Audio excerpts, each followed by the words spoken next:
What's going on, everyone? Welcome back to my YouTube channel. You know who I am, and welcome back to another episode of Film Stock Reviews. In this episode of Film Stock Reviews, I'm reviewing Alice in Borderland. Alice in Borderland is an original Netflix series based on the manga of the same name. It is a Japanese manga, and it debuted December 10th, 2020 on Netflix. Now, Season 1 runs for 8 episodes, between 40 minutes to 55 minutes long. It's a quick watch, and let me just say that it has been renewed for a second season. So this first season is not left open-ended. Now, basically, it tells the story of Airuse and Usagi, who are allies in an abandoned world where they wake up and they find out everybody in Tokyo is gone, abandoned, disappeared. It's now a utopian society where you have to try and figure out what to do. Now, in order to survive, you have to play dangerous games, and these games are based on the playing deck of playing cards, the 52 deck playing cards. Now, for example, if you participate in a game, the difficulty of the game would be a 3 of clubs. That's how difficult the game is.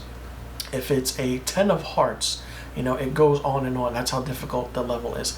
Now, the difference is that each suit is based on the emotional aspect of how you have to play this game. So, for example, if you're playing a participant in the heart game, it actually makes you want to do certain things, and it pulls at your heart, meaning it's very emotional. You have to understand what to do.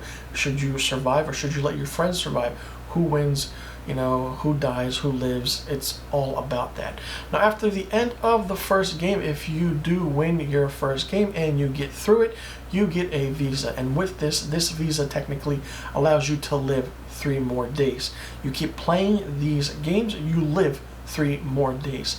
If your visa ends and you don't win a game, then a red laser beam comes out from the sky and shoots you in your head, and you are dead. We don't know where these laser beams come from. We don't know what happened to these millions and billions of people that are in Tokyo. We don't know at all. But from the start of the show, we figure out that, it's a form of survival. We have to understand what's going on. Now, Airuse and Usagi are different people in this. Now, the reason I say that is one is a 24-year-old gamer who, doesn't care about life, just wants to, be a gamer and do his own thing. And the other, Usagi, is a very strong female character in this show. She's a mountain climber, and she enjoys the outdoors, and she's a survivalist. She knows how to survive on her own. And each character in this show really shows an aspect of how it is to survive. There are very emotional scenes in this series, and it just ups the ante a little bit. And the games you would think are really simple and easy, but it's not. They play hide and go seek, they play tag, they play, who done it. It's really interesting of how this goes. And, Yamasaki Kento is Airuse, and Tsuchiya Tao plays Usagi. They have great chemistry in this series. And not only that, their, supporting characters that they have in this are interesting as well. They give us backstories of each character that, come face to face and come together. And there are also flashback scenes. Sometimes you get confused on what's now and what's the flashback, but it's really understandable, and it's really straightforward and simple. I've actually never seen something done like this in a way, but of course people will say it's the same as the movie Battle Royale, the Japanese movie, which came out in the year 2000, and the 1997 movie Cube, or the movie Saw, or, it's like an escape room kind of type movie. It's interesting for that matter. I mean, hey, it's also a metaphor to the Alice in Wonderland story, where you understand that time plays a factor because you're playing these games. And in Alice in Wonderland, time was a factor. The bunny was always late for something. The Mad Hatter, who is that in Alice in Borderland in this series. I will say that it's very surprising of how they played that into it. And, who's Alice? Who is that? Or who is the Queen of Hearts? Who's the villain in that? We all have these questions in this series, but they're all answered at the end of this first season, because then we have to go into the second season. It's very interesting to see how everything plays out, and I was literally on the edge of my seat with all these games. There are some things that you see are just ridiculous and out of this world. Like, for example, there's different forms of animals that are being, have to run loose, and they're being chased by the gamer. It's really, really crazy. And it's really interesting. And it just is that the digital aspect and the digital CGI that went into this is great. You can tell that they put in a lot of great detail into this, and it made a lot of sense. Even I'm curious of how they got, the Shibuya crossing, one of the biggest crossing intersections in the world, that close to 10 million people cross every week, every day, and they just, they in the scene it's just empty. How's that possible? It's through CGI. Fantastic, wonderful CGI, and it shows. I mean, hey, if you've never read the manga, or, if you don't know what Alice in Borderland is, check this out, because it'll really blow you away.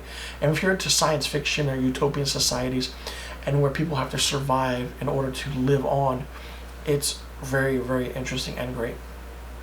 I thought that, the only downside to it was, I do say it was really emotional at things of how, he wasn't worthy in life, how he's surviving, but he's a really smart person in this series. His character is tremendously smart.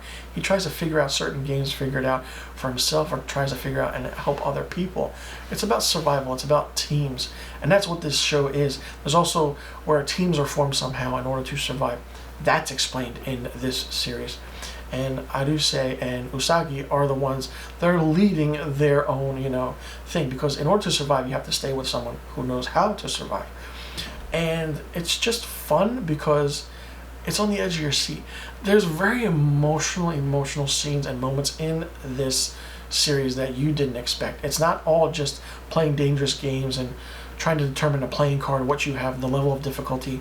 It's basically knowing how to survive and trying to find that aspect of emotional power that you have to get through, because that's what it is. It's an emotional. You're going to lose friends, you're going to lose family members. You want to get back to the original world that you had, because that's all you remember. This world you're living in now, you have to keep playing games in order to survive. Will you get back to the original world that once was? Who knows? We don't know. But definitely we'll find out in the second season, since Netflix did renew this for a second season, which I'm really happy about. Netflix does not renew many series, but this being a Japanese based manga and on an original series from Netflix, and being Alice in Borderland, wow, it's like, whew, something's up, and it's just going to get better. I'm really curious to see how things play out in the second season, and I really can't wait to check out season 2 of Alice in Borderland. Now, for me, season 1 of Alice in Borderland gets 5 out of 5 stars. I really enjoyed this original series from Netflix. It's different, it's original, even though some might say it's based on certain stories and aspects that have been done before, but this is a new take on how things are done. It's a utopian society, it's a science fiction utopian society, where you have to survive in order to, play games in order to win, in order to survive. Hey, when you die, your visa's up, that's it, you're dead. What happens? A lot of things are explained at the end of the 8th episode, and just be forewarned that you have to really pay attention in order to understand what's going on. But they actually do clear things up in order to close out season 1. So let me know in the comment section below what you thought about Alice in Borderland. Did you like it? Did you not like it? Did you see it? And what did you think of it? And now that I've reviewed it, will you be checking it out on Netflix? And if you have checked it out, let me know in the comment section below what you thought about it. And be sure you click that subscribe button and hit that notification bell for new videos on my channel. And you know where to follow Marchio Productions and me, Mr. Filmstock. I'll leave a link to all the social media accounts in the description box below. You guys can check it out and follow along. I'm Anthony. Thanks for tuning in.